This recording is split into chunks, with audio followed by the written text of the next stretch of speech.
وارزقنا تلاوته آناء اللیل وآناء النہار واجعلہ لنا حجتا یا رب العالمین آمین۔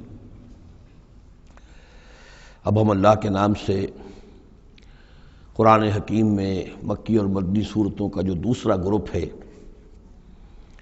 اس کی مدنی صورتوں کے جوڑے کا مطالعہ شروع کر رہے ہیں۔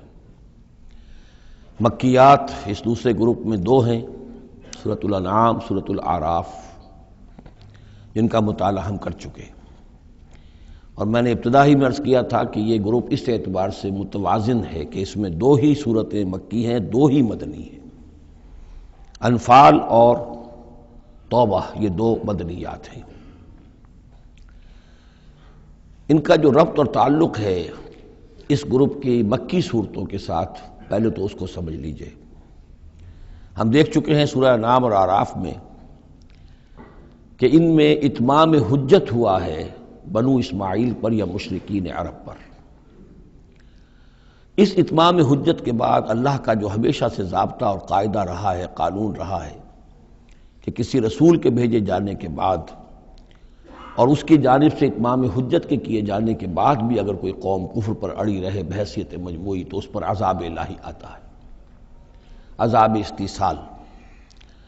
اگرچہ یہ عذاب مختلف شکلوں میں آیا، کہیں کسی قوم کو ان کے اپنے ہی علاقوں میں سیلاب بھیج کر اور غرق کر دیا گیا، جیسے حضرت نوح علیہ السلام۔ کہیں کوئی بہت تیز آندھی بھیجی اور اس کے نتیجے میں جیسے کہ قوم عاد کے اوپر عذاب آیا، کہیں زلزلہ آیا، کہیں آسمان سے پتھراؤ ہوا جیسے کہ عمورہ اور صدوم کی بستیوں پر ہوا، کہیں جیسا کہ آپ کو معلوم ہے کہ آل فرعون کو ان کے محلوں سے اور گھروں سے نکال کر لا کر اور سمندر میں غرق کر دیا۔ تو قریش پر جو عذاب آیا ہے اللہ تعالیٰ کا، وہ اپنی نوعیت میں منفرد ہے، چونکہ حضور خود قرشی تھے، بنی اسماعیل میں سے تھے، اور آپ نے اتمام حجت کر دیا ان پر 13 برس تک 12 برس تک دعوت دے کر، تو اب گویا کہ وہ عذاب الہی کے مستحق ہو گئے تھے۔ لیکن یہ عذاب الہی جو ہے قریش پر جو آیا ہے وہ بالاقساط آیا ہے۔ اس کی قسط اول ہے کہ جو غزوہ بدر میں ان تک پہنچی، انہیں مکے سے نکالا گیا، جیسے کہ آل فرعون کو ان کے محلات سے نکالا گیا اور لا کر سمندر میں غرق کیا گیا۔ وہ مکہ دارالحرم تھا، وہ تو جگہ تھی حرم، لہذا وہاں سے انہیں نکالا گیا، اور میدان بدر میں پہلی قسط عذاب الہی کی انہیں وصول کرنی پڑی۔ ان کے 70 سردار کھیت رہے اور معجزانہ طریقے پر کھیت رہے، اس میں کوئی شک نہیں کہ جیسے عذاب الہی پہلے قوموں پر آتے تھے اسی طرح کا معاملہ یہ ہوا ہے کہ تقریباً نہتے 313 میں سے صرف 8 افراد کے پاس تلواریں تھیں، اور ادھر سے 1000 پوری طرح کیل کانٹے سے لیس ہو کر آئے تھے۔ تو اللہ کی خصوصی مدد تھی کہ جس سے یہ عذاب آیا ہے اصل میں قریش کے اوپر، اور تقریباً تمام بڑے بڑے نامور سردار جو ہیں وہی میدان میں کھیت رہے، 70 ان کے قیدی ہو گئے۔ ابھی زخمی کتنے ہوئے ہوں گے انہیں بھی آپ ذہن میں رکھیے۔ تو یہ عذاب کی پہلی قسط تھی جو غزوہ بدر میں آئی ہے، اور پھر عذاب کا آخری مرحلہ آیا ہے سن 9 ہجری میں، جب مشرکین عرب کو آخری الٹیمیٹم دے دیا گیا کہ اب بس چند مہینے کی تمہیں مہلت دی جا رہی ہے، اس کے اندر اندر یا ایمان لے آؤ اور یا تمہیں تہہ تیغ کر دیا جائے گا۔ فَإِذَا انسَلَخَ الْأَشْهُرُ الْحُرُمُ فَاقْتُلُوا الْمُشْرِكِينَ حَيْثُ وَجَدتُّمُوهُمْ۔ اب یہ انتہائی یوں سمجھیے کہ توہین اور تذلیل کے ساتھ چیلنج تھا۔ یہ دوسری بات ہے کہ وہ سب لوگ ایمان لے آئے اور یہ قتل عام کی نوبت نہیں آئی، لیکن یہ کہ یہ آخری قسط تھی۔ وہ آخری قسط جو ہے سورہ توبہ میں بیان ہوئی ہے، اور عذاب کی پہلی قسط جو ہے وہ سورہ انفال میں ہے۔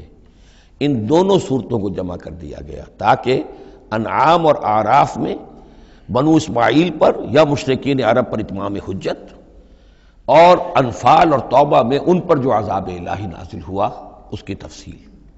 تو یہ تو ہے معنوی ربط اس گروپ کی مکی اور مدنی صورتوں کے مابین۔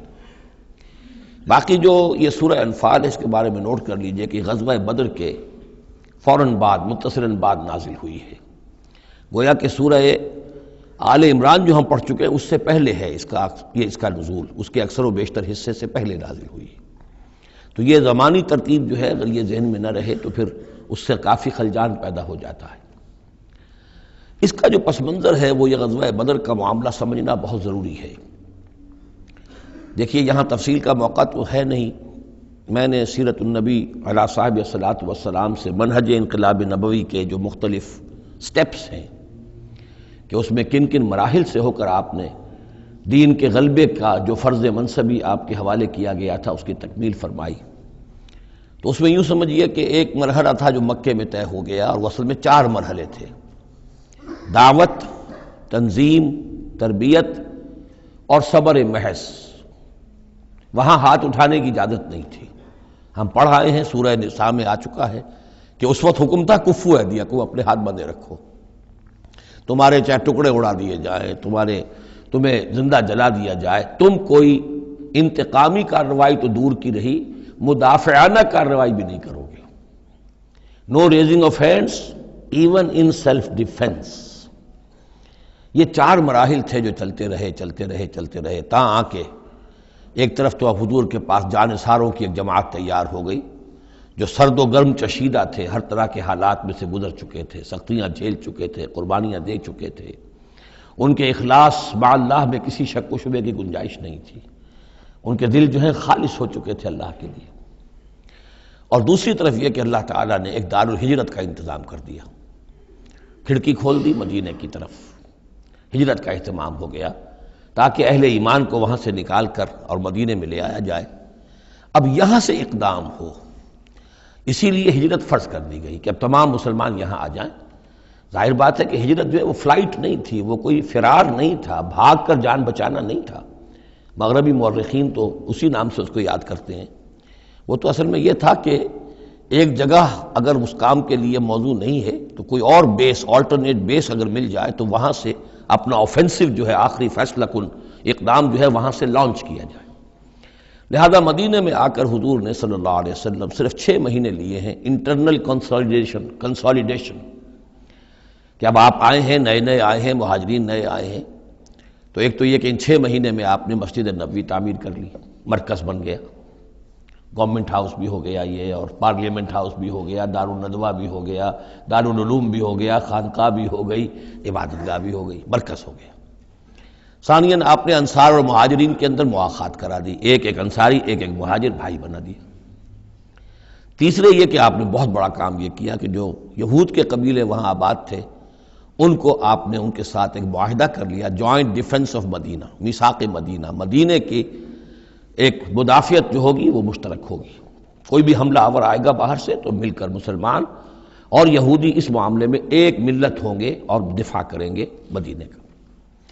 بس 6 مہینے آپ نے اس کام میں لیے، 7ویں مہینے سے پھر آپ نے کچھ چھوٹے چھوٹے دستے بھیجنے شروع کر دیے، چھاپا مار دستے سمجھ لیجئے، کہ جس سے وہ جو کیروان روٹس تھے، قریش کی لائف لائن یہی تھی، ان کا تجارتی سلسلہ تھا، شام کی طرف قافلے جو جاتے تھے وہ بدر سے ہو کر گزرتے تھے، بدر کے قریب سے، اور بدر جو ہے مدینے سے قریب تر تھا، مکے سے فاصلہ زیادہ ہے، اور جو قافلے جاتے تھے یمن کو وہ طائف سے ہو کر گزرتے تھے۔ تو آپ نے ان راستوں کے اوپر چھاپا مار دستے بھیجنے شروع کر دیے۔ جدید اصطلاح میں اس کو یہ کہا جائے گا کہ اکنامک بلاکیڈ آف مکہ۔ 8 ایسی مہمیں غزوہ بدر سے پہلے ثابت ہیں 1.5 سال کے اندر۔ 6 مہینے آپ نے وہ لیے، 1.5 سال اور 2 سال کے بعد غزوہ بدر ہو گیا ہے۔ تو یہ 1.5 سال میں 8 مہمیں ہیں، جن میں سے 4 میں کہ حضور خود بھی بنفس نفیس شریک رہے ہیں، اس لیے وہ غزوات کہلاتے ہیں، اور 4 وہ ہیں کہ جن میں آپ نے صرف کچھ لوگوں کو بھیج دیا ہے کسی امیر کے تحت، وہ سرایا کہلاتے ہیں۔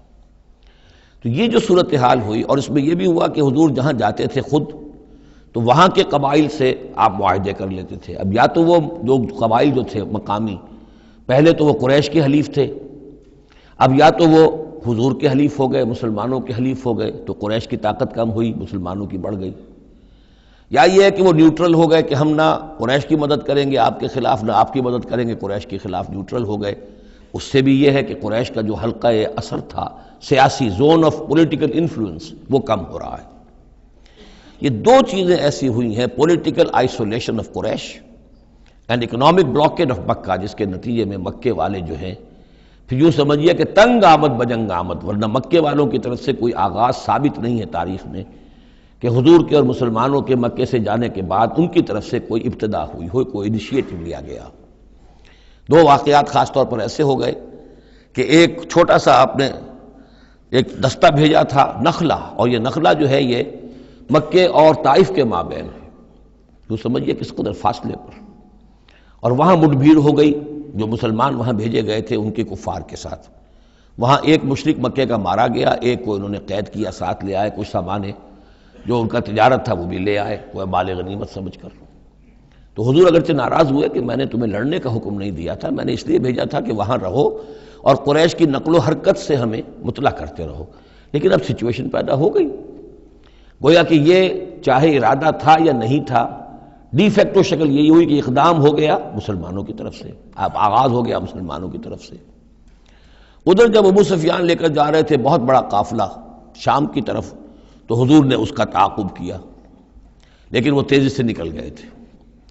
لیکن جب واپس آ رہے تھے اور 50,000 دینار کا سامان تھا ان کے قافلے کے اندر، بہت لدا پدا قافلہ، انہیں یہ خطرہ ہوا کہ اب پھر محمد صلی اللہ علیہ وسلم اور ان کے ساتھی کہیں لوٹیں گے ہمیں اور ہمارے اوپر حملہ کریں گے، روکیں گے ہمارا راستہ۔ تو انہوں نے یہ کی دوہری حکمت عملی کی کہ ایک تو یہ کہ ایک سوار بھیجا آگے تیزی کے ساتھ دوڑایا کہ مکے جاؤ اور کہو کہ ہمارے قافلے کو خطرہ ہے محمد سے صلی اللہ علیہ وسلم، لہذا مدد بھیجو۔ اور ادھر یہ کیا کہ وہ عام راستہ جو تھا جو بدر سے ہو کر گزرتا تھا اسے چھوڑ کر ساحل سمندر کے ساتھ ساتھ نیچے سے ہو کر وہ نکل بھی گئے۔ اب وہاں مکے میں یہ دونوں چیزیں بیک وقت پہنچ گئیں، ایک طرف وہ نخلا سے لوگ روتے پیٹتے چیختے چلاتے ہمارا آدمی مار دیا محمد کے آدمیوں نے، وہ آ گئے، ادھر سے وہ آ گیا جو ابو سفیان کا بھیجا ہوا تھا ایلچی کہ دوڑو دوڑو دوڑو تمہارا قافلہ محمد لوٹنے والے ہیں اور یہ ہے اور وہ ہے۔ بس وہ وار کرائی وہاں ہوئی اور 1,000 کا لشکر جو ہے وہاں پر پھر جمع کیا گیا اور 900 اونٹ فراہم کیے گئے اور 100 گھوڑوں کا ایک رسالہ تیار کیا گیا اور وہ لوگ مکے سے نکل آئے۔ یہ صورتحال ادھر ہو رہی تھی۔ ادھر یہ ہے کہ حضور صلی اللہ علیہ وسلم نے مدینہ میں پہلے تو یہ فیصلہ کیا تھا کہ اب یہ قافلہ واپس آنے والا ہے تو اب اس قافلے کا تعاقب کریں، ابھی جنگ وغیرہ کا آپ کو گمان نہیں تھا، ابھی مدینہ ہی میں آپ نے یہ جو ہے اس ایسا ارادہ ظاہر کیا کہ جیسے پہلے بھی گئے تھے جب قافلہ جا رہا تھا شام کی طرف تو تعاقب کیا تھا، ایسے جب آ رہا ہے تو اسے انٹرسیپٹ کریں۔ لہذا ایک تو مشاورت ہوئی ہے مدینہ میں، آیا چلنا چاہیے یا نہیں چلنا چاہیے وہ میں بعد میں عرض کروں گا جب ہم آیتیں پڑھیں گے۔ پھر جب کچھ لوگ نکل آئے اور یہ نہیں سمجھا گیا تھا کہ کوئی جنگ ہونی ہے، کوئی بڑا لشکر آ رہا ہے، اس وقت تک اطلاع نہیں تھی، اسی لیے بس جو جس کے ہاتھ میں آیا، کسی کے پاس نیزہ تھا، کسی کے پاس کچھ اور تھا، تلواریں 8 تھیں، گھوڑے کل 2 تھے، وہ چل پڑے۔ چلو اس لیے کہ مسئلہ تو قافلے کا مسئلہ ہے نا، کوئی جنگ تو ہے نہیں، کوئی لشکر وشکر تو آ نہیں رہا۔ جب آپ کچھ سفر طے کر کے مقام صفرا تک پہنچ گئے تو وہاں وحی آ گئی اور آپ کو اطلاع بھی پہنچ گئی، اطلاع بھی پہنچ گئی کہ ابو جہل جو ہے 1,000 کا لشکر لے کر مکے سے چل پڑا ہے، اور وحی بھی آ گئی، اللہ نے بتا دیا کہ اے نبی اب یہ 2 شکلیں ہیں، جنوب سے مکے کی طرف سے ایک لشکر آ رہا ہے کیل کانٹے سے لیس ہے، شمال سے قافلہ آ رہا ہے، اور میرا یہ وعدہ ہے کہ ان دونوں میں سے ایک ضرور تم کو دے دوں گا، تم کو فتح حاصل ہو جائے گی، یہ میرے اہل ایمان کو بتا دیجئے اور ذرا مشورہ کیجئے۔ تو دوسری مشاورت جو ہے وہ مدینے سے نکل کر ہوئی ہے مقام صفرا میں۔ یہ اصل میں جو چیزیں اگر سامنے نہ ہوں تو پھر یہ بہت خلجان ہوتا ہے، اور اکثر لوگوں کو، مترجمین کو اور مفسرین کو بہت خلجان رہا ہے ان آیات کے سمجھنے میں۔ اور اس کے علاوہ جو ایک خلجان رہا ہے وہ یہ رہا ہے کہ ایک دور ہم پر ایسا گزرا ہے انگریز کے حکومت کے زمانے میں، اور خاص طور پر جب نئی نئی مغربی سائنس اور مغربی تہذیب کا ہم پر حملہ ہوا ہے، تو چونکہ مغرب کے لوگوں نے یہ کہا کہ یہ اسلام تو تلوار سے پھیلا ہے، بوئے خون آتی ہے اس قوم کے افسانوں سے، تو ہمارے ہاں کچھ مخلص لوگ تھے، نیک لوگ تھے جو چاہتے تھے کہ اسلام کو اور حضور صلی اللہ علیہ وسلم کی سیرت کو بچائیں، اس کی دفاع کریں۔ انہوں نے کہا نہیں اسلام تلوار سے نہیں پھیلا، حضور نے تو جو جنگیں کی تھیں وہ صرف مدافعانہ تھیں، ان کے اوپر جنگ ٹھوس دی گئی تھی اور آپ نے کوئی اقدام نہیں کیا۔ اور ان میں سب سے بڑا کام کیا ہے ہندوستان میں مولانا علامہ شبلی نعمانی رحمۃ اللہ علیہ نے، میں ان کا نام ادب سے لوں گا اس لیے کہ سر سید احمد کے زیر اثر تھے، اور وہ جو جدید جو ابھی آیا تھا، جو مغربی افکار و خیالات اور تہذیب اور تمدن اور ویلیوز اور نظریات کا جو ریلا آیا تھا، اس کا مقابلہ کرنا آسان کام نہیں تھا۔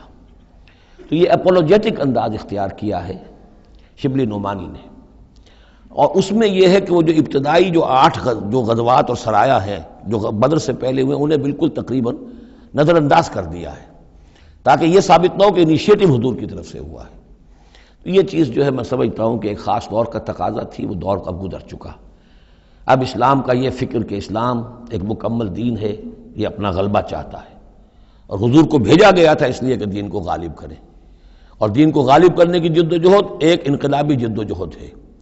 اس انقلابی جد و جہد میں جہاں پہلا مرحلہ یہی ہوتا ہے کہ پیسو ریزسٹنس ہو، اور پہلے تیاری کی جائے، دعوت، تنظیم، تربیت اور صبر محض کے ذریعے سے ایک قوت فراہم کی جائے، پھر دوسرا مرحلہ آتا ہے باطل کے ساتھ ٹکرانا پڑتا ہے، اور اس میں آگے بڑھ کر ٹکر مول لینی پڑتی ہے۔ یہ نہیں ہے کہ انتظار ہی کرتے رہیں، یعنی ایک جس کو ہم کہتے ہیں کو ایگزسٹنس، پیسفل کو ایگزسٹنس حق و باطل کے درمیان نہیں ہو سکتی۔ حق کیسے تسلیم کر سکتا ہے کہ باطل بھی موجود رہے؟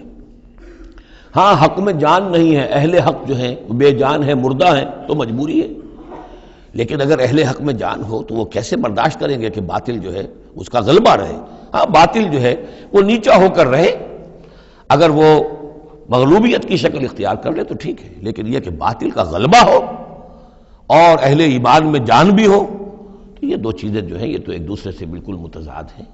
جیسے حضرت ابوبکر نے فرمایا تھا ایبدل الدین وانا حی، کیا دین میں ترمیم کی جائے گی جبکہ ابھی میں زندہ ہوں؟ میرے جیتے جی دین کے اندر ترمیم، یہ ممکن نہیں ہے۔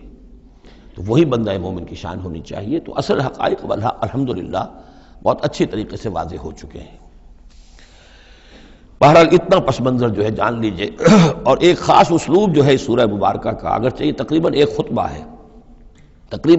ہے مسلسل 10 رکوع ہے، لیکن اس میں ایک خاص مسئلے کو نکال کر پہلے درمیان شروع میں لے آئے ہیں۔ اس کی بحث آئے گی تقریباً وسط میں جا کر، لیکن اس اسلوب کو یہاں نوٹ کر لیجئے، وہ اس لیے کہ یہی اسلوب ہے جس سے ہمیں سمجھنے میں مدد ملے گی۔ سورہ توبہ کے جو ترتیب مضامین ہے وہاں بھی بہت اشکال ہے، اور بہت سے مترجمین کو جدید دور کے جو زیادہ محنت نہیں کر سکے ہیں بس ترجمہ مکمل کرنا انہوں نے اپنے پیش نظر رکھ لیا، تفسیر مکمل کرنی ہی ہے، لہذا وہ تیزی کے ساتھ وہ دقت نظر کا ثبوت نہ دے سکے تو اس میں بڑے خلجان پیدا کر دیے۔ وہ اسلوب کیا ہے کہ اس پوری بحث میں سب سے ایک نمایاں مسئلہ یہ ہو گیا تھا غزوہ بدر کے بعد کہ مال غنیمت پر مسلمانوں میں جھگڑا ہو گیا۔ پہلی جنگ تھی، غنیمت کی تقسیم کیسے ہوگی، اس کا قانون کیا ہے، اس کا ضابطہ کیا ہے، وہ معلوم نہیں تھا۔ اور یہ کہ عام طور پر جو عرب میں پہلے رواج تھا وہ تو یہ تھا کہ جس کے ہاتھ جو لگ گیا بس وہ اس کا ہے۔ وہ تو لوٹ مار جانتے تھے، کوئی باقاعدہ جنگ جو ہے وہ تو ان کے ہاں اس طریقے سے منظم کوئی تنظیم تو تھی ہی نہیں، تو جو جس کے ہاتھ لگ گیا۔ اب لوگوں نے یہ سمجھا غزوہ بدر میں جس نے جو کچھ مال غنیمت جمع کیا وہ اس کا ہے۔ اب کچھ لوگوں نے کہا صاحب کہ ہم یہاں حضور کے حفاظت کے لیے مامور تھے، یہاں پہرے پر تھے، ہم تو مال جمع نہیں کر سکے، تو کیا مطلب ہے ہمارا کوئی حصہ نہیں ہوگا؟ یا یہ ہے کہ کچھ بزرگوں نے کہا جو وہ اتنی بھاگ دوڑ تو نہیں کر سکتے جتنے نوجوان کر سکتے تھے، بھاگ کر دوڑ کر ادھر سے ادھر جمع کر لینا، لیکن یہ کہ ان کی حیثیت ہوتی ہے، وجاہت ہوتی ہے، تو ایک جھگڑا پیدا ہو گیا کہ یہ کس طریقے سے تقسیم ہو، کس کا کتنا حق ہے۔ تو اس جھگڑے کا ذکر کر کے سورت شروع کی ہے، لیکن اس کے اوپر کوئی بات یہاں نہیں کی، بلکہ کیٹیگوریکل بات کی ہے کہ جڑ کاٹ دی اس کی، لیکن اس پر جو اصل حکم ہے وہ بعد میں آئے گا وسط سورت میں۔ مال غنیمت کے لیے یہاں لفظ آیا انفال، یسألونک عن الانفال۔ اے نبی یہ آپ سے انفال کے بارے میں پوچھ رہا ہے۔ انفال جمع نفل کی، نفل کہتے ہیں کسی اضافی شے کو، جیسے نماز فرض ہے، یہ سنت مؤکدہ ہے، یہ فلاں ہے، یہ نفل ہے، اضافی ہے، آپ کی مرضی پر ہے، پڑھیں نہ پڑھیں۔ تو جو کہ جنگ میں اصل شے جو مطلوب ہوتی ہے وہ فتح ہوتی ہے، مال غنیمت تو ایک اضافی شے، بونس ہے جو مل گیا، ورنہ اصل شے جو ہے وہ مال غنیمت جو ہے پیش نظر جنگ میں نہیں ہوتی۔ لوٹ مار میں اصل شے جو ہے وہ لوٹ مار کا مال ہوتا ہے، لیکن جب جنگ ہوتی ہے تو جنگ میں تو اصل چیز جو مقصود ہے وہ فتح ہے۔ تو اس حوالے سے مال غنیمت کو انفال کے لفظ سے تعبیر کیا گیا، یسألونک عن الانفال۔ اے نبی یہ آپ سے پوچھ رہے ہیں مال غنیمت کے بارے میں، قل الانفال للہ والرسول۔ پہلے تو جڑ کاٹ دی مسئلے، کہہ دیں کہ یہ انفال کل کے کل اللہ اور اس کے رسول کے ہیں، تم میں سے کسی کا کوئی حق ہے ہی نہیں، لاؤ سب جمع کر دو۔ یہ فتح جو ہے تمہارے ہاتھوں نہیں آئی ہے، یہ اللہ کی خصوصی مدد سے آئی ہے، لہذا کسی کا کوئی حق نہیں۔ زیرو لیول پر لا کر پھر ان کو سنبھالنا آسان تھا، کہ جب معلوم ہو کہ سب کچھ ہاتھ سے دے کر، تو پھر تو ظاہر بات ہے کہ آدمی جو ہے جب ساری جاتی دیکھیے تو آدھی دیجیے بانٹ والی بات ہے، پھر وہ کم کے اوپر بھی راضی ہو گئے۔ لیکن پہلا مسئلہ یہی تھا، قل الانفال للہ والرسول واتقوا اللہ، اللہ کا تقوی اختیار کرو، واصلحوا ذات بینکم، اور اپنے آپس کے معاملات کو درست کرو، واطیعوا اللہ ورسولہ، اور اللہ اس کے رسول کی اطاعت کرو، ان کنتم مؤمنین، اگر تم مومن ہو۔ گویا کہ جڑ ہی کاٹ دی، کسی کا کوئی حق اس میں ہے ہی نہیں، یہ سب اللہ اس کے رسول کے لیے، یعنی اسلامی ریاست کے لیے۔ اب یہاں جو آگے آیات آ رہی ہیں بڑی اہم ہیں۔ بندہ مومن کی شخصیت کا جو حیولہ ہے اور بندہ مومن کی جو تعریف ہے، جامع ترین اور مختصر ترین الفاظ میں یہ آئی ہے سورہ حجرات میں۔ اس کے دو حصے ہیں، ایک تو ہے بندہ مسلم، مسلمان کے لیے تو 5 چیزیں ہیں، کلمہ شہادت، نماز، روزہ، حج، زکوٰۃ۔ لیکن حقیقی مومن کے لیے اس میں 2 اضافی چیزیں شامل کرنی پڑیں گی۔ وہ کیا ہیں؟ دلی یقین اور عملی جہاد۔ بندہ مومن کی شخصیت کے اندر یہ 2 رخ اور ہونے چاہیے۔ جو صرف مسلمان ہے، کلمہ شہادت، نماز، روزہ، حج، زکوٰۃ، بنی الاسلام علی 5، شہادت اللہ الہ الا اللہ وان محمد رسول اللہ واقام الصلاۃ وایتاء الزکوٰۃ وصوم رمضان وحج البیت۔ لیکن مومن، انما المؤمنون الذین آمنوا باللہ ورسولہ ثم لم یرتابوا، یقین والا ایمان، دل میں ایمان، وجاہدوا باموالہم وانفسہم فی سبیل اللہ، اور جہاد کریں اپنی جان اور مال کے ساتھ اللہ کی راہ میں۔ اب یہاں یوں سمجھیے کہ سورہ حجرات کی اس آیت نمبر 15 میں جو ڈیفینیشن آئی ہے، جیسے پرکار ہوتی ہے، پرکار کو کھول دیا۔ ایک حصے کی کیفیات کو یہاں اس سورہ انفال کے شروع میں لے آئے ہیں، اور دوسری جہاد والی کیفیات کو سورہ انفال کے آخر میں لے آئے ہیں۔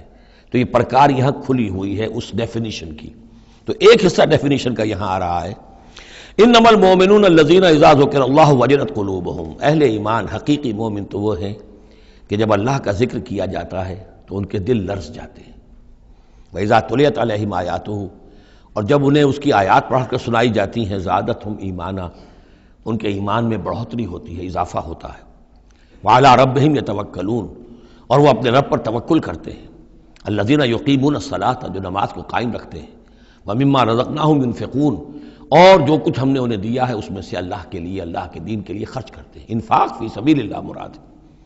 اولئک ھم المؤمنون حقا، یہ وہ لوگ ہیں جو سچے مومن ہیں، حقیقی مومن ہیں۔ لیکن نوٹ کر لیجئے، یہ بھی ابھی آدھی ڈیفینیشن آئی ہے، اس سورہ مبارکہ کے آخر میں آئے گی، اور وہاں جا کے پھر یہی الفاظ آئیں گے۔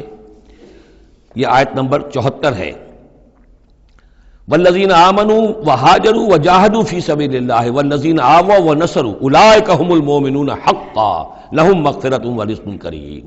اس کے بعد ایک آیت اور بعد میں ہے، سورت ختم ہو جاتی ہے۔ تو لاسٹ بٹ 1 آیت، اور ادھر پہلی کے بعد دوسری، ان 2 جگہ پر ایمان کے حقائق کو تقسیم کر کے، پرکار کو کھول کر، گویا کہ پوری سورت کو ان 2 کے درمیان میں لے لیا گیا ہے، گود میں لے لیا گیا ہے۔ ایمان کی ڈیفینیشن کے یہ 2 حصے جو ہیں ان کی گود میں۔ اب یہاں سے شروع ہو رہا ہے غزوہ بدر کا۔ کما اخرجک ربک من بیتک بالحق، جیسے کہ نکالا آپ کو اے نبی آپ کے رب نے آپ کے گھر سے حق کے ساتھ، یعنی آپ کا یہ بدر کی طرف روانہ ہونا جو ہے یہ اللہ تعالیٰ کی ایک اسکیم کا حصہ تھا، اللہ کی اپنی ایک تدبیر ہے۔ وَإِنَّ فَرِيقًا مِّنَ الْمُؤْمِنِينَ لَكَارِهُونَ، اہل ایمان میں سے کچھ لوگ اسے پسند نہیں کر رہے تھے۔ یہ کون لوگ تھے؟ یہ ہے وہ پہلی مشاورت جو مدینہ ہی میں ہوئی ہے۔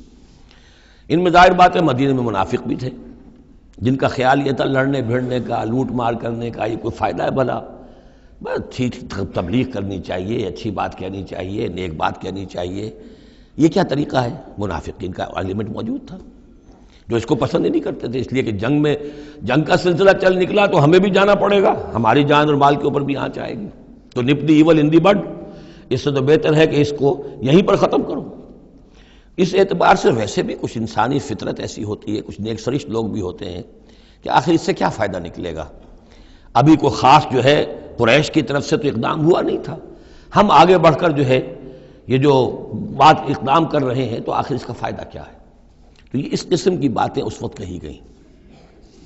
ان فریقا من المؤمنین لکارہون، اب یہ مومنین ان میں سے اہل نفاق بھی ہو سکتے ہیں اور سادہ لوگ اور نیک دل جو مسلمان ہیں وہ بھی ہو سکتے ہیں۔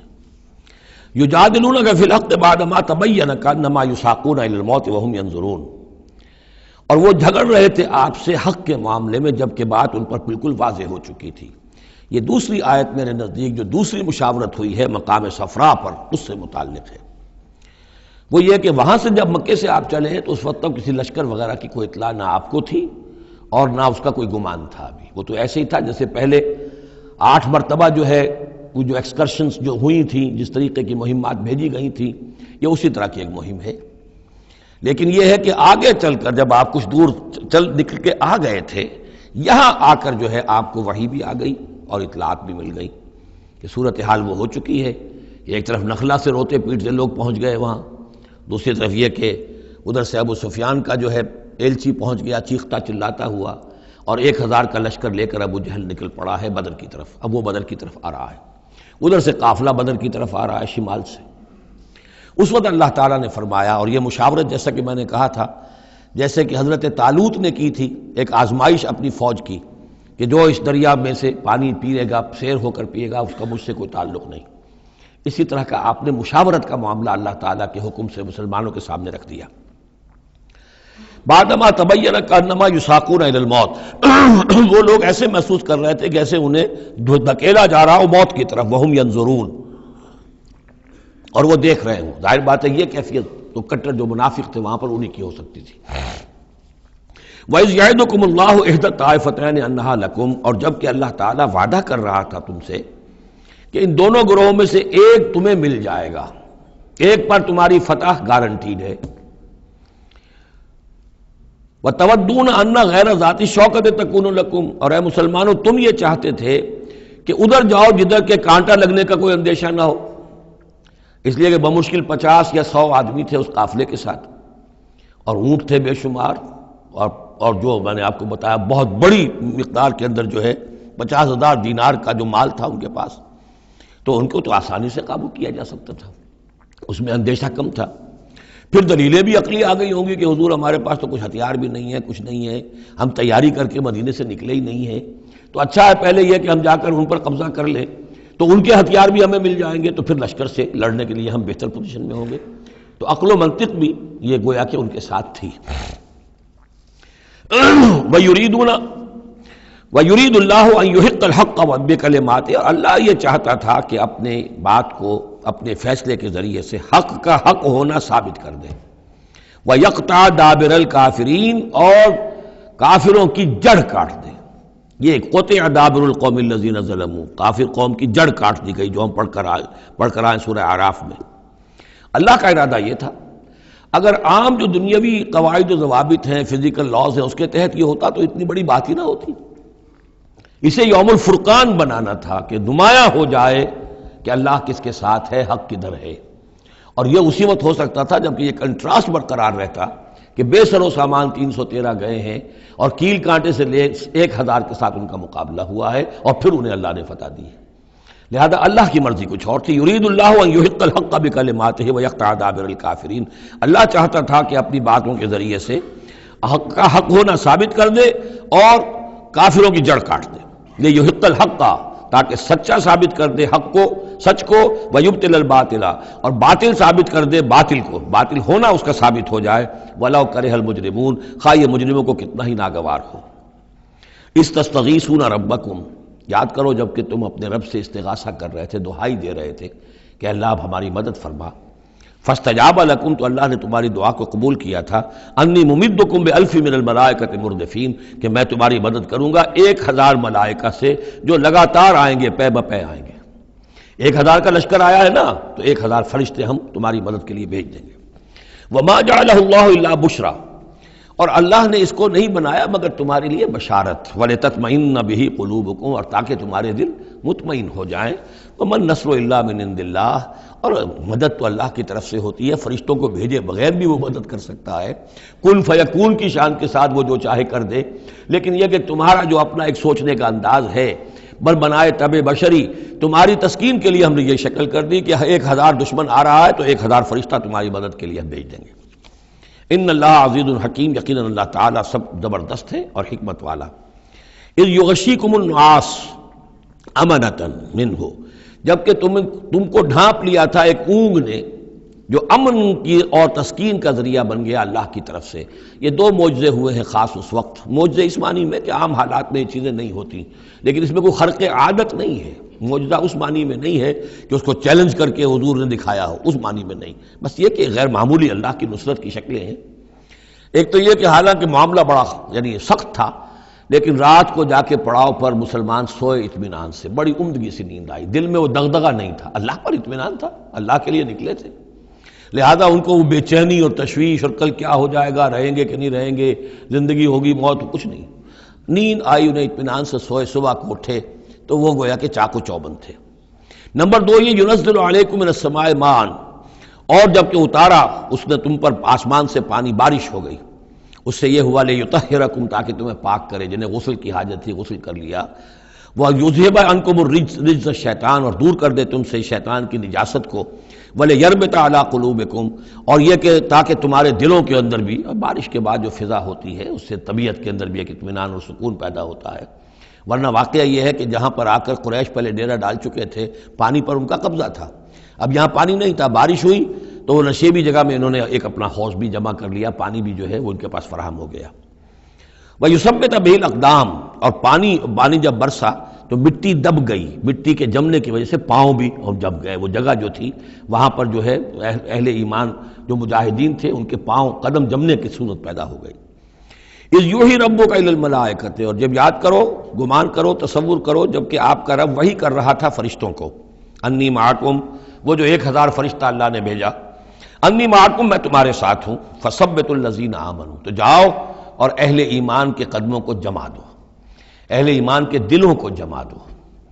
سألقی فی قلوب الذین کفروا الرعب، عن قریب میں ان کافروں کے دلوں میں رعب ڈال دوں گا، ان پر دہشت طاری ہو جائے گی۔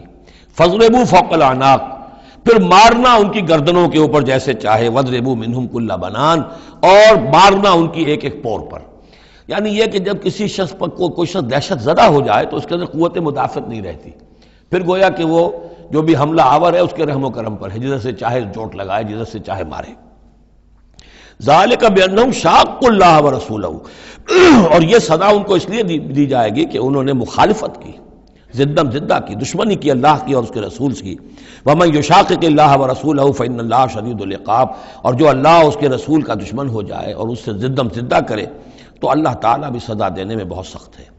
ذالکم فذوقوہ، دیکھو اب یہ قریش سے خطاب ہے، ذالکم فذوقوہ، دیکھو یہ آگے پہلی قسط وصول کرو، چکھ لو اس کو۔ وَأَنَّ لِلْكَافِرِينَ عَذَابَ النَّارِ، اور ابھی جو تمہارے یہ کھینچ رہے ہیں ان کی سزا یہی ختم نہیں ہو گئی ہے، ان کے لیے جہنم کا عذاب ہے۔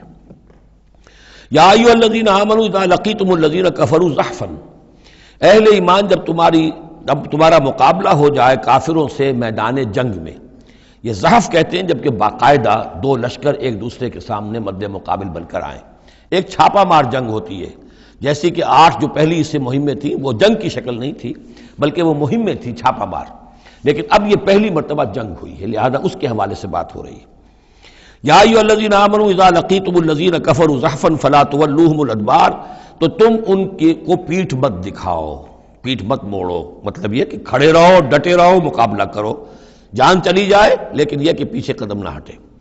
وَمَن يُوَلِّهِمْ يَوْمَئِذٍ دُبُرَهُ، اور جو کوئی بھی اس روز اپنی پیٹھ دکھا دے گا یعنی میدان جنگ سے بھاگے گا، دو استثناءات کے ساتھ، الا متحرفا لقتال، سوائے اس کے کہ یا تو وہ کوئی داؤ لگا رہا ہو جنگ کے لیے، جیسے دو آدمی بھی جنگ کرتے ہیں اور تلوار اور اس کے ساتھ، تو کوئی ذرا ادھر ہٹتا ہے، پیچھے کو ہٹتا ہے، وہ بھاگنا نہیں ہوتا بلکہ وہ تو در حقیقت ایک ٹیکٹیکل موو ہے، وہ تو ایک اپنے داؤ کے لیے ذرا پیچھے ہٹنا، اب اس وقت میسرہ کو پیچھے کر لیا جائے اور جو میمنہ ہے اسے آگے بڑھایا جائے، یہ بات اور ہے۔ اور متحیزا الی فئۃ، یا یہ کہ کوئی اور جمعیت ہے جس کی طرف جا کر ملنا ہے اور اس کے لیے ریٹریٹ ہو رہی ہے، تو آرڈرلی ریٹریٹ یہ ایک علیحدہ شے ہو جائے گی اور ٹیکٹیکل موو یہ علیحدہ شے ہو جائے گی۔ تو آرڈرلی ریٹریٹ اور ٹیکٹیکل موو، ان دو کے سوا اگر کوئی بھگدڑ کے اندر کوئی جان بچا کر بھاگا، فقط باب غضب من اللہ، تو اس نے تو اللہ کا غضب جو ہے وہ کما لیا۔ ومأواہ جہنم، اس کا ٹھکانہ جہنم ہوگا، وبئس المصیر، اور وہ بہت ہی برا ٹھکانہ ہے۔ اب یہاں وہ بات آ گئی، فلم تقتلوہم، اے مسلمانوں تم نے انہیں قتل نہیں کیا، ولکن اللہ قتلہم، اللہ نے انہیں قتل کیا۔ ویسے تو یہ کہ فاعل حقیقی اللہ ہے، ہم جو کام بھی کرتے ہیں اور جس شے کے اندر بھی کوئی تاثیر ہے وہ اللہ ہی کی وجہ سے، لا فاعل فی الحقیقت ولا مؤثر الا اللہ، عام حالات میں بھی یہ ہے، لیکن یہ خاص حالات تھے جن میں اللہ تعالیٰ کی خصوصی مدد آئی ہے۔ فلم تقتلوہم ولکن اللہ قتلہم وما رمیت اذ رمیت ولکن اللہ رما۔ اور اے نبی آپ نے بھی جو کنکریوں کی مٹھی بھر کر پھینکی تھی، آپ نے کنکریاں لیں اپنی مٹھی میں اور پھینکا کفار کے لشکر کی طرف، شاہت الوجوہ، چہرے جو ہے بگڑ جائیں۔ تو یہ پتہ نہیں کہاں تک اللہ نے ان کنکریوں کو پہنچایا ہے۔ تو فرمایا اور آپ نے جب وہ کنکریوں کی مٹھی پھینکی تھی، ما رمیت اذ رمیت، آپ نے نہیں پھینکی تھی ولکن اللہ رما، یہ تو اللہ تعالیٰ نے پھینکی تھی۔ ہاتھ ہے اللہ کا، بندہ مومن کا ہاتھ۔ وَلِيُبْلِيَ الْمُؤْمِنِينَ مِنْهُ بَلَاءً حَسَنًا، تاکہ اللہ تعالیٰ اہل ایمان کے جوہر نکھارے، ان کے اندر کی چھپی ہوئی جو صلاحیتیں ہیں، مخفی ہیں، انہیں اجاگر کرے۔ یہ ذرا نوٹ کر لیجئے، بلا یبلو کے معنی ہوتا ہے آزمانا، تکلیف میں ڈال کر کسی آزمائش میں۔ ابلا یبلی جب یہ باب افعال سے آتا ہے تو کسی کے جوہر کو نکھارنا، کسی کی جو خابیدہ جو ہے اس کی صلاحیتیں ان کو ابھارنا، یہ ہے ابلا۔ لیبلی المؤمنین منہ بلاء حسنا، تاکہ اللہ تعالیٰ خوب اہل ایمان کے اوپر ان کے جو ہے جوہر نکھارے۔ ان اللہ سمیع علیم، یقیناً اللہ سب کچھ سننے والا اور جاننے والا ہے۔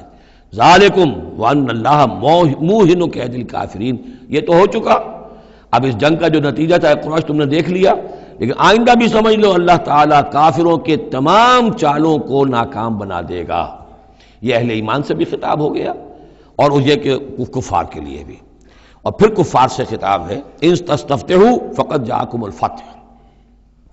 اصل میں ابو جہل جو لشکر کا وہ سمجھیے کمانڈر ان چیف کی حیثیت سے آیا تھا، اسے اتنا یقین تھا کہ میں نے اتنی تیاری کی ہے، اتنا ساز و سامان ہے کہ ہم مسلمانوں کو کچل کر رکھ دیں گے، تو پہلے سے پروپیگنڈا شروع کر دیا تھا، یہ یوم الفرقان ہوگا، یہ پتہ چل جائے گا اللہ کس کے ساتھ ہے۔ اللہ کو تو وہ بھی مانتے تھے، اللہ کے ساتھ دیویوں دیوتاؤں کو مانتے تھے نا، اللہ کے منکر تو نہیں تھے، لیکن یہ کہ ادھر اللہ ہی اللہ تھا، ادھر اللہ کے ساتھ اور منات اور دیوتا اور وہ بھی تھے، تو یہ کہ اللہ کس کے ساتھ ہے یہ ثابت ہو جائے گا۔ یعنی وہ اتنا یقین تھا اسے، جیسے 65 کی جنگ میں لاہور، فال آف لاہور دکھا دیا گیا BBC ٹیلی ویژن کے اوپر، کہ ہو چکا لاہور جو ہے اس پر تو بھارتی فوج کا قبضہ ہو چکا، اتنا یقینی تھا۔ اسی طرح اس نے یوم الفرقان کہا، تو اسی کو اللہ تعالیٰ نے یوم الفرقان بنا دیا تاکہ منکشف ہو جائے، یہ بات مبرر ہو جائے کہ اللہ کس کے ساتھ ہے۔ اس اعتبار سے اس کی دعا بھی بڑی عجیب ہے، جو اس نے آ کر بدر سے ایک رات قبل جب کہ حضور بھی دعا مانگ رہے تھے اور طویل ترین سجدہ کیا تھا، اس نے بھی دعا کی تھی، اور وہ دعا جو ہے وہ موحدانہ دعا ہے، اس میں کسی لات عزا حبل منات کا کوئی تذکرہ نہیں۔ اللہم، اے اللہ، اقطعنا للرحم وعین الغدات، جس نے ہمارے رحمی رشتے کاٹ دیے ہیں، کل تو اسے ذلیل و خوار کر دے۔ یعنی اس کا جو سب سے بڑا چارج تھا، الزام تھا حضور پر، وہ یہ تھا کہ اس شخص نے آ کر ہمارے خاندانوں میں تفریق پیدا کر دی، بھائی کو بھائی سے جدا کر دیا، ایک بھائی مسلمان ہو گیا وہ علیحدہ ہو گیا، باقی بھائی کافر ہیں، ایک دوسرے کے دشمن ہو گئے، ماں باپ سے اولاد کو جدا کر دیا، شوہر کو بیوی سے کاٹ دیا، بیوی کو شوہر سے کاٹ دیا۔ ہماری طاقت تھی، ہمارا قبیلہ تھا، ہم قریش تھے، ظاہر بات ہے کہ قبائلی زندگی میں اتحاد، یکجوئی، یہی تو چیزیں ہوتی ہیں ساری کی ساری، کہ جس کی وجہ سے ان کی ساکھ ہوتی ہے، تو اس نے تو آ کر ہمارا ستیہ ناش کر دیا۔ اقطعنا للرحم، جس نے رحمی رشتے کاٹ دیے ہیں ہمارے، فاہنہ الغدات، تو اے اللہ کل اسے ذلیل و خوار کر دیجو۔ یہ دعا تھی ابو جہل کی۔ بہرحال اللہ تعالیٰ اب ان سے خطاب کر کے کہہ رہے ہیں کہ اے مشرکین مکہ، ان تستفتحوا، اگر تو تم چاہتے تھے کہ فیصلہ ہو جائے، فقد جاءکم الفتح، تو فتح فیصلہ ہو چکی، فیصلہ اللہ کا آ چکا، معلوم ہو گیا کہ حق کدھر ہے، باطل کدھر ہے۔ وَإِن تَنْتَهُوا فَهُوَ خَيْرٌ لَكُمْ، اب بھی اگر تم باز آ جاؤ تو یہ تمہارے لیے بہتر ہے۔ وَإِن تَعُودُوا نَعُودْ، اگر دوبارہ اعادہ کرو گے ہم بھی یہی کچھ دوبارہ کریں گے۔ وَلَن تُغْنِيَ عَنْكُمْ فِئَتُكُمْ شَيْئًا، اور تمہاری یہ نفری اور جمعیت اور تمہاری یہ تعداد تمہیں کسی کام نہیں آ سکے گی۔ وَلَوْ كَثُرَتْ، خواہ وہ بہت ہو، وَأَنَّ اللَّهَ مَعَ الْمُؤْمِنِينَ، اور یہ کہ اللہ اہل ایمان کے ساتھ ہے۔ یا ایھا الذین آمنوا، اب یہ جو رکوع آ رہا ہے تیسرا، یہ بہت ہی جامع، بہت اہم ہے۔ اس میں سے دو جو تین آیتوں کے گروپ ہیں وہ تو خاص طور پر ہماری توجہ کی اور مسلمانوں نے پاکستان کی توجہ کے لیے بڑے اہم ہیں۔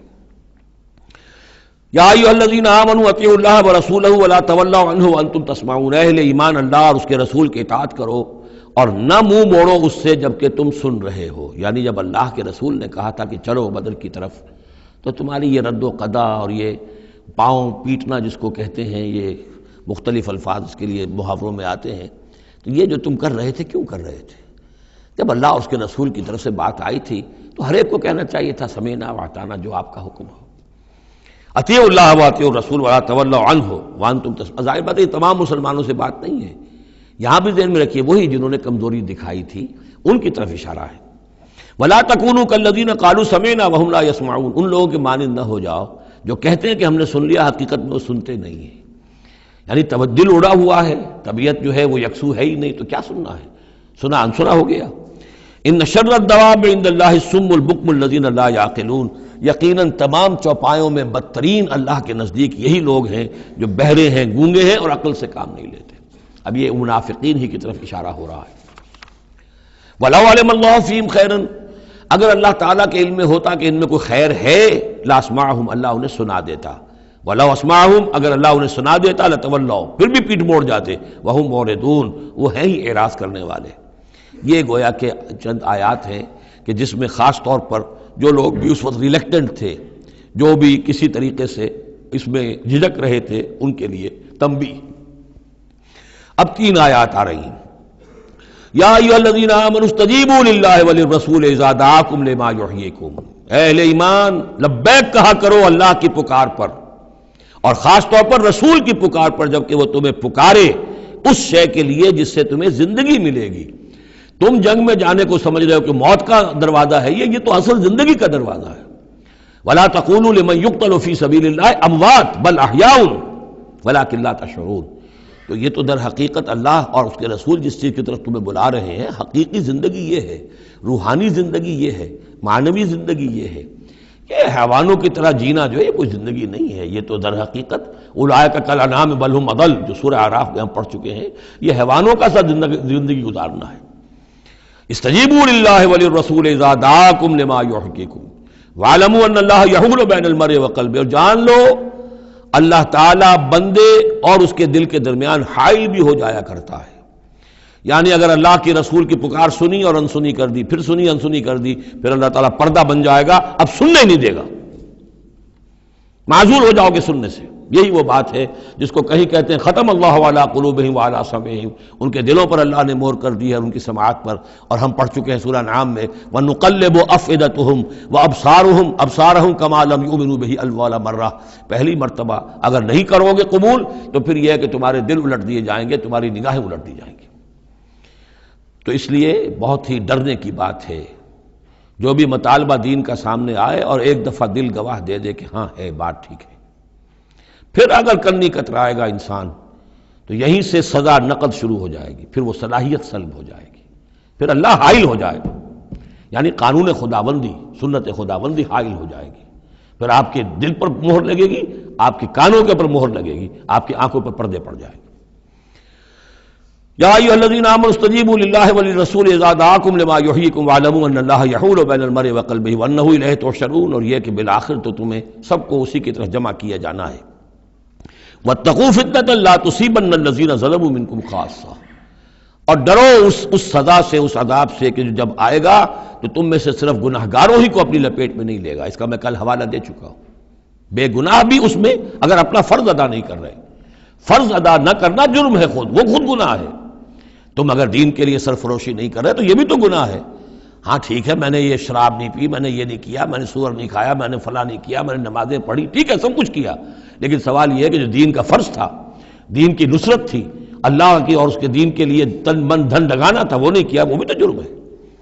تو وَاعْلَمُوا، اور جان لو، ان اللہ یحول بین المرء وقلبہ وانہ الیہ تحشرون واتقوا فتنة لا تصیبن الذین ظلموا منکم خاصۃ واعلموا ان اللہ شدید العقاب، اور جان لو کہ اللہ سزا دینے میں بہت سخت ہے۔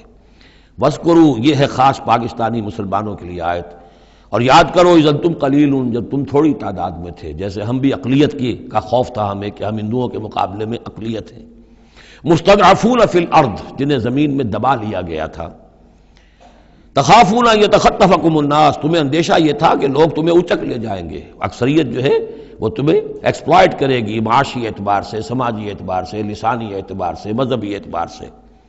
فآواکم، تو اللہ نے تمہیں پناہ کی جگہ دے دی۔ وأیدکم بنصرہ، اور تمہاری مدد کی ہے، خاص تائید کی ہے اپنی خاص نصرت سے۔ ورزقکم من الطیبات، اور تمہیں بہترین پاکیزہ رزق عطا کیا ہے، لعلکم تشکرون، تاکہ تم شکر کرو۔ یا ایھا الذین آمنوا لا تخونوا اللہ والرسول، اے اہل ایمان مت خیانت کرو اللہ سے اور اس کے رسول سے۔ ایمان کا دم بھرنا اور پھر اس کے دین کو، اللہ کے دین کو مغلوب دیکھ کر بھی اپنے دھندے، اپنے کاروبار، اپنی جائیداد، اپنی ملازمت، اپنا پروفیشن، اسی چکر میں لگے رہنا، اس سے بڑی خیانت کیا ہوگی؟ بے وفائی ہے، غداری ہے، خیانت ہے۔ لا تخونوا اللہ والرسول، اللہ اور اس کے رسول کے ساتھ خیانت نہ کرو۔ وتخونوا اماناتکم وانتم تعلمون، اور نہ ہی اپنی آپس کی امانتوں میں خیانت کرو۔ سب سے بڑی خیانت تو اللہ کے ساتھ خیانت ہے۔ سب سے بڑی وہ امانت جو اللہ نے اپنی روح تم میں پھونکی ہے، اس کا حق اگر تم ادا نہیں کر رہے ہو تو سب سے بڑی خیانت یہ ہے، جس کو کہ فرمایا گیا ہے سورہ احزاب میں، ہم نے آسمانوں پر، زمین پر، پہاڑوں پر پیش کی۔ اِنَّا عَرَضْنَا الْأَمَانَةَ عَلَى السَّمَاوَاتِ وَالْأَرْضِ وَالْجِبَالِ فَأَبَيْنَ أَن يَحْمِلْنَهَا وَأَشْفَقْنَ مِنْهَا وَحَمَلَهَا الْإِنسَانُ۔ تو بہت بڑی بڑی امانتیں تمہارے پاس ہیں، دین کی امانت ہے، قرآن کی امانت ہے، شریعت کی امانت ہے، یہ سب امانتیں محمد رسول اللہ کی۔ وَأَنَّ اللَّهَ عِندَهُ أَجْرٌ عَظِيمٌ، اور یقیناً اللہ ہی کے پاس ہے بہت بڑا اجر۔ یا ایھا الذین آمنوا ان تتقوا اللہ یجعل لکم فرقانا وَاعْلَمُوا أَنَّمَا أَمْوَالُكُمْ وَأَوْلَادُكُمْ فِتْنَةٌ، اور جان لو تمہاری اولاد اور تمہارے اموال تمہارے لیے فتنہ ہے۔ یہی روکتے ہیں، یہی دو بیڑیاں ہیں جو پاؤں میں پڑی رہتی ہیں، مال اور اولاد۔ اولاد کو اعلیٰ سے اعلیٰ تعلیم دلانی ہے، اس کے لیے بڑی بڑی فیسیں دینی پڑتی ہیں، اس کے لیے ظاہر بات ہے کہ اپنا ایک ایک قطرہ جو ہے پسینے کا اور خون کا لگائیں گے تو کہیں جا کر وہ ساری چیزیں فراہم ہوگی۔ آدمی کھپ گیا اسی کے اندر، اولاد کے لیے یا مال کے لیے۔ پھر کہاں سے وقت لائیں دین کے لیے اور دین کے لیے نصرت کے لیے؟ کہاں کوئی رمق جسم کے اندر باقی رہ جاتی ہے؟ جان لو کہ تمہارے اموال اور تمہاری اولاد تمہارے لیے فتنہ ہے۔ فتنہ کہتے ہیں جس پر کسی کو پرکھا جائے، کسوٹی جس کے اوپر پرکھا جا رہا۔ وَأَنَّ اللَّهَ عِندَهُ أَجْرٌ عَظِيمٌ، اور یقیناً اللہ ہی کے پاس ہے بڑا اجر۔ یا ایھا الذین آمنوا ان تتقوا اللہ یجعل لکم فرقانا، اہل ایمان اگر تم اللہ کے تقوی پر برقرار رہو گے، تمہارے لیے فرقان، ایک کے بعد دوسری فرقان آتی رہے گی۔ پہلا فرقان تو یہ آ گیا، یہ دی گئی ہے۔ وَيُكَفِّرْ عَنْكُمْ سَيِّئَاتِكُمْ، اور یہ کہ تمہارے سے تمہاری جو کمزوریاں ہیں، برائیاں ہیں، وہ اللہ تعالیٰ دور کر دے گا۔ وَيَغْفِرْ لَكُمْ، اور بخش دے گا۔ وَاللَّهُ ذُو الْفَضْلِ الْعَظِيمِ، اللہ بڑے فضل والا ہے۔ وَإِذْ يَمْكُرُ بِكَ الَّذِينَ كَفَرُوا، اب یہ ہجرت سے پہلے جو صورتحال تھی مکے میں کہ قریش کے سردار بیٹھتے تھے دارالندوہ میں، کیا کریں اب ہم محمد صلی اللہ علیہ وسلم کو قتل کر دیں، سازشیں ہوتی تھیں، اور اسی طریقے سے انہیں قید کر دیں، کہیں یہاں سے نکلنے پہ مجبور کر دیں، تو وہ جو سازشیں ان کی ہوتی تھی اور مشورے ہوتے تھے ان کا ذکر ہے۔ وَإِذْ يَمْكُرُ بِكَ الَّذِينَ كَفَرُوا، اور جب یاد کیجئے جب کہ وہ لوگ جو کافر ہوئے، یہ کافر لوگ آپ کے بارے میں مشورے کرتے تھے، چالیں چلتے تھے، اسکیمیں بناتے تھے، سازشیں کرتے تھے۔ لِيُثْبِتُوكَ، نمبر ایک تو یہ کہ آپ کو کہیں قید کر دیں، اور يَقْتُلُوكَ، یا قتل کر دیں، اور يُخْرِجُوكَ، یا آپ کو اپنی بستی سے کہیں نکال دیں۔ وَيَمْكُرُونَ وَيَمْكُرُ اللَّهُ، وہ بھی چالیں چل رہے تھے، ان کی بھی اسکیمز تھیں اور اللہ کی اپنی اسکیم تھی۔ واللہ خیر الماکرین، اور ظاہر بات ہے کہ اللہ تعالیٰ بہترین ہے پلاننگ کرنے والا اور بہترین ہے تدبیر فرمانے والا۔ وَإِذَا تُتْلَىٰ عَلَيْهِمْ آيَاتُنَا قَالُوا قَدْ سَمِعْنَا لَوْ نَشَاءُ لَقُلْنَا مِثْلَ هَٰذَا، اور جب انہیں ہماری آیات پڑھ کے سنائی جاتی ہیں تو وہ کہتے ہیں ٹھیک ہے، بہت سن لی ہم نے یہ آیات، بہت محمد آپ نے سنا لیا، کوئی ایسی بات بھی نہیں ہے، ہم چاہیں گے تو ایسا ہی کلام ہم بھی کہہ لیں گے۔ جرت نہیں کی کسی نے کہ آئے کہ یہ کلام میں نے ایک موضوع کیا ہے اور یہ قرآن کے برابر ہے، تو کوئی کمیشن بٹھا لیجئے، کوئی سازش بنا لیجئے کہ تو طے کریں، یہ جرت نہیں ہوئی۔ لیکن یہ کہہ دینے میں تو کوئی بات نہیں تھی، زبان کون پکڑے گا؟ لو نشاء لقلنا مثل هذا، اگر ہم چاہیں گے تو ہم بھی ایسے کہہ دیں گے، کوئی ایسی بڑی بات نہیں ہے۔ یہ نضر بن حارث تھا کہ جس کی طرف یہ الفاظ منقول ہیں تاریخ اور سیرت میں۔ ان هذا الا اساطیر الاولین، یہ نہیں ہے یہ مگر یہ کہ پچھلوں کی کہانیاں ہیں، قصے ہیں، جیسے آج بھی مستشرقین کہتے ہیں کہ کچھ تورات سے کچھ انجیل سے محمد نے لے لیا جوڑ جاڑ کر اور یہ قرآن بنایا ہے۔ اب تو خیر وہ دور ذرا بدل گیا ہے، یہ ذرا پچھلی صدی کی بات تھی، اس دور میں لوگ اس قسم کی باتیں زیادہ کرتے تھے۔ وَإِذْ قَالُوا اللَّهُمَّ إِنْ كَانَ هَذَا هُوَ الْحَقُّ، اور وہی بات جو میں نے آپ کو بتائی تھی کل بھی کہ قریش کے لیے سب سے بڑا مسئلہ اپنے عوام کو سنبھالنے کا ہو گیا تھا، کیسے روکیں ان کو کہ یہ محمد صلی اللہ علیہ وسلم کا ایمان نہ لائیں۔ اس کے لیے جو اور تدبیریں وہ کرتے تھے اسی کی طرح کی ایک تدبیر کا ذکر آ رہا ہے۔ مجمع عام میں کھڑے ہو کر دعائیں مانگ رہے ہیں کہ اے اللہ، اگر یہ جو کچھ محمد کہہ رہے ہیں اگر یہ حق ہے اور تیرے پاس سے آیا ہے یہ قرآن، فامطر علینا حجارۃ من السماء وَإِذْ قَالُوا اللَّهُمَّ إِنْ كَانَ هَذَا هُوَ الْحَقَّ مِنْ عِنْدِكَ، اگر یہ ہے حق تیری طرف سے، فامطر علینا حجارۃ من السماء، تو برسا دے ہم پر پتھر آسمان سے، اب ائتنا بعذاب الیم، یا پھر بھیج دے ہم پر کوئی عذاب۔ اب عذاب آیا نہیں، دیکھ لو، اس کا مطلب یہ کہ یہ محمد جھوٹے ہیں صلی اللہ علیہ وسلم۔ ہم نے تو کہہ دیا، اللہ کو پکار کر کہہ دیا، ہو سکتا ہے کبھی کعبے کے پردے پکڑ کر کہا ہو اسی طریقے سے، تاکہ پورا یقین ہو جائے، کسی درجے میں بھی ہمارے عوام کے اندر کوئی وسوسہ، کوئی دغدغہ باقی نہ رہے۔ وَمَا كَانَ اللَّهُ لِيُعَذِّبَهُمْ، اور اللہ تعالیٰ انہیں عذاب نہیں دے سکتا تھا، اللہ کے لیے ممکن نہیں تھا کہ ان پر عذاب بھیجتا، وَأَنْتَ فِيهِمْ، جبکہ ابھی اے محمد آپ ان کے مابین موجود تھے۔ ہجرت سے پہلے معاملہ نہیں ہوا کرتا یہ، اللہ اپنے رسول کو ان کے ساتھی اہل ایمان کو نکال لیتا ہے، اس کے بعد کوئی عذاب اس نوعیت کا آتا ہے جس نوعیت کا وہ عذاب مانگ رہے تھے۔ وَأَنْتَ فِيهِمْ وَمَا كَانَ اللَّهُ مُعَذِّبَهُمْ، اللہ ان کو عذاب دینے والا نہیں تھا، وَهُمْ يَسْتَغْفِرُونَ، جبکہ وہ استغفار بھی کر رہے تھے۔ یعنی اسی مکے میں عوام الناس بھی تو تھے، سادہ لوگ بھی تو تھے، وہ استغفار بھی کرتے تھے، تلبیہ بھی پڑھتے تھے، لبیک اللہم لبیک لبیک اللہم لبیک، یہ بھی تو کرتے تھے، اللہ کو بھی پکارتے تھے۔ تو بڑا گڑبڑ سا معاملہ تھا، جب تک کہ اللہ تعالیٰ یمیز الخبیث من الطیب کر نہ دے، اس وقت تک اس طرح کا معاملہ اللہ تعالیٰ کے لیے درست نہیں تھا۔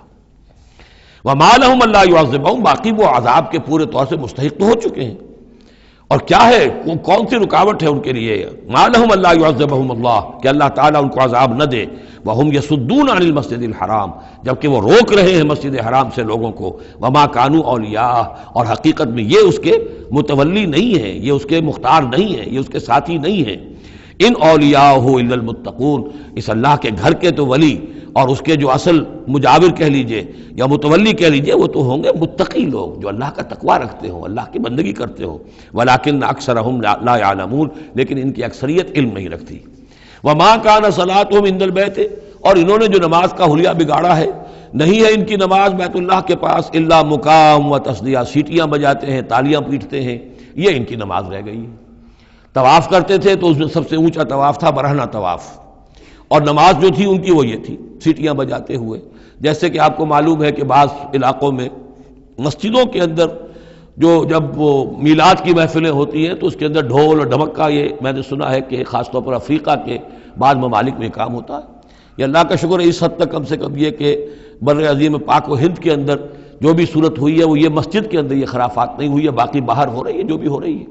تو انہوں نے نماز کی بھی شکل یہ بنا دی تھی، فذوقوا العذاب بما کنتم تکفرون، تو اب چکھو مزہ عذاب کا اپنے کفر کی پاداش میں۔ ان الذین کفروا ينفقون اموالهم لیصدوا عن سبیل اللہ، ظاہر بات ہے یہ لشکر آیا تھا تو اس کے لیے بھی تو لاؤ لشکر تیار کرنا پڑا تھا نا، ساز و سامان، 900 اونٹ، 1000 آدمیوں کے لیے راشن بھی چاہیے تھا، مکے سے چل کے مدینے تک آنا ہے، جنگ میں رہنا ہے، تو یہ 10 اونٹ روزانہ جو ہے ذبح ہو رہے تھے اس فوج کے لیے۔ تو یہ سارا جو انفاق کیا ہے کچھ لوگوں نے کیا ہے نا، جو باطل کے لیے انفاق کر رہے تھے، شیطان کے لیے، وہ حزب الشیطان جو ہے، آخر وہ بھی تو مجاہد تھے، وہ مجاہد تھے فی سبیل الشیطان، فی سبیل الشرک۔ تو جو خرچ کر رہے ہیں اپنے مال لیصدوا عن سبیل اللہ، تاکہ لوگوں کو روک سکیں اللہ کے راستے سے، فسینفقونھا، وہ اور بھی خرچ کریں گے، ابھی انہیں اور بڑے لشکر تیار کرنے پڑیں گے، ثم تکون علیہم حسرۃ، پھر یہ سب ان کے لیے ایک حسرت بن جائے گی۔ سب کچھ مال بھی ہم نے لگا دیا، ساری جانیں ہم نے گنوا دی، کچھ نہ ہوا، محمد کا بال بیکا نہ کر سکے صلی اللہ علیہ وسلم، اللہ کا دین تو جاء الحق وزهق الباطل ان الباطل کان زہوقا، ایک وقت آئے گا کہ اللہ کا دین جو ہے غالب ہو جائے گا۔ ثم یغلبون، پھر وہ مغلوب ہو کر رہیں گے، والذین کفروا الی جہنم یحشرون، اور جو ان میں سے کافر ہوں گے، جو اس وقت ایمان لے آئیں گے اللہ تعالیٰ ان کو معاف فرما دے گا، اور جو کفر پر اڑے رہیں گے وہ جہنم کی طرف گھیر کر لے جائے گے۔ لیمیز اللہ الخبیث من الطیب، یہ بات جو ہے سورہ آل عمران میں بھی آئی، تاکہ اللہ تعالیٰ پاک کو ناپاک سے علیحدہ کر دے، ممیز کر دے۔ وَيَجْعَلَ الْخَبِيثَ بَعْضَهُ عَلَى بَعْضٍ، اور جو ناپاک ہے اس کو ایک دوسرے کے اوپر سٹیک کرتا چلا جائے، فَيَرْكَمُهُ، اس کا ڈھیر کر دے جمیعاً، اور ان کو سب کو فَيَجْعَلَهُ فِي جہنم، اور سب کو پھر جہنم میں جھونک دے۔ یعنی یہ کہ یہ پہلے تو یہ سفٹنگ کرنی ہوگی، یہ طیب ہے، یہ خبیث۔ خبیث کو ایک دوسرے کے اوپر سٹیک کیجئے اور پھر اس کو جہنم میں ایک ہی مرتبہ دھکا دے دیجئے. لیمیز اللہ الخبیث من الطیب ویجعل الخبیث بعضہ علی بعض فیرکمہ جمیعا فیجعلہ فی جہنم اولئک هم الخاسرون. یقیناً یہی لوگ ہیں خسارے پانے والے. قل للذین کفروا ان ینتہوا یغفر لهم ما قد سلف. اعلان کر دیجئے محمد صلی اللہ علیہ وسلم ان کافروں کے سامنے اب بھی اگر باز آ جائیں تو جو کچھ ہو چکا ہے وہ معاف کر دیا جائے گا. اب بھی موقع ہے، اب بھی ایمان لے آؤ. یعودو، اور اگر وہ ارادہ کریں گے دوبارہ یہی کچھ کریں گے، فقط بدت سنت الاولین، تو پچھلوں کی بھی داستانیں گزر چکی ہیں، ان کی جو بھی کچھ ان پر ہوا ہے وہ سب کو معلوم ہے. اب ظاہر بات ہے کہ وہ مکی قرآن تو نازل ہو چکا تھا، سورہ اعراف بھی نازل ہو چکی، سورہ نام بھی نازل ہو چکی. جو کچھ ہوا ہے قوم ہود کے ساتھ، قوم صالح کے ساتھ، قوم شعیب کے ساتھ، اس ساری داستانیں تو تھی. فقط مدد سنت الاولین، اگلوں کا جو طریقہ اور راستہ تھا وہ تو گزر چکا ہے، وہ سب کے سامنے آ چکا ہے. وَقَاتِلُوهُمْ حَتَّى لَا تَكُونَ فِتْنَةٌ وَيَكُونَ الدِّينُ كُلُّهُ لِلَّهِ. یہ سورہ بقرہ میں بھی آیت آئی تھی اور اب آئی ہے اضافی شان کے ساتھ. یعنی اے مسلمانوں، اب تمہاری یہ دعوت و تحریک جو ہے یہ اس مرحلے میں داخل ہو گئی، آرمڈ کانفلکٹ. اب یہ 15 برس کے بعد حضور نے جب دعوت کا آغاز کیا ہے مکے میں، اس کے بعد سے 15 برس گزر چکے. اب وہ دعوت، تنظیم، تربیت، صبر محض کا دور ختم ہوا، پیسو ریزسٹنس کا دور ختم ہوا. اب ایکٹیو ریزسٹنس کی محمد نے صلی اللہ علیہ وسلم اقدام کیا، اور اقدام کے نتیجے میں آخری اور چھٹا مرحلہ آ گیا، یعنی آرم کانفلکٹ. اب تلوار سے ٹکرا چکی. اب تمہاری تلواریں نیام میں نہیں جائیں گی جب تک کام مکمل نہ ہو جائے. اور کام کی تکمیل کیا ہے؟ فتنہ بالکل ختم ہو جائے. وَقَاتِلُوهُمْ حَتَّى لَا تَكُونَ فِتْنَةٌ. فتنہ وہ کیفیت ہے کہ جس میں ایمان پر قائم رہنا، ایمان پر عمل کرنا مشکل ہو جائے. جب باطل کا غلبہ ہے تو ایک بندہ مومن کے لیے ایمان پر پوری طریقے سے کاربند ہونا مشکل ہے. لہذا اس صورتحال کو ختم کرو، یعنی اب دین کا غلبہ ہو جائے. حَتَّى لَا تَكُونَ فِتْنَةٌ وَيَكُونَ الدِّينُ كُلُّهُ لِلَّهِ. دین بھی جزوی نہیں، کل کا کل دین اللہ ہی کے تابع آ جائے. فَإِنِ انْتَهَوْا فَإِنَّ اللَّهَ بِمَا يَعْمَلُونَ بَصِيرٌ. پھر اگر وہ باز آ جائیں تو جو کچھ وہ کر رہے ہیں اللہ اسے دیکھ رہا ہے. وَإِن تَوَلَّوْا، اور اگر پیٹھ موڑ لیں، وَاعْلَمُوا، تو اے مسلمانوں تم یہ جان لو، أَنَّ اللَّهَ مَوْلَاكُمْ، اللہ تمہارا مولا ہے، تمہارا ولی ہے، ساتھی ہے، مددگار ہے، پشت پناہ ہے. نعم المولا ونعم النصیر. کیا ہی اچھا ہے وہ حمایتی اور کیا ہی خوب ہے وہ مددگار.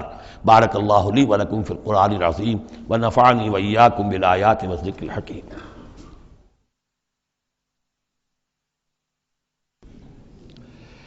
اعوذ باللہ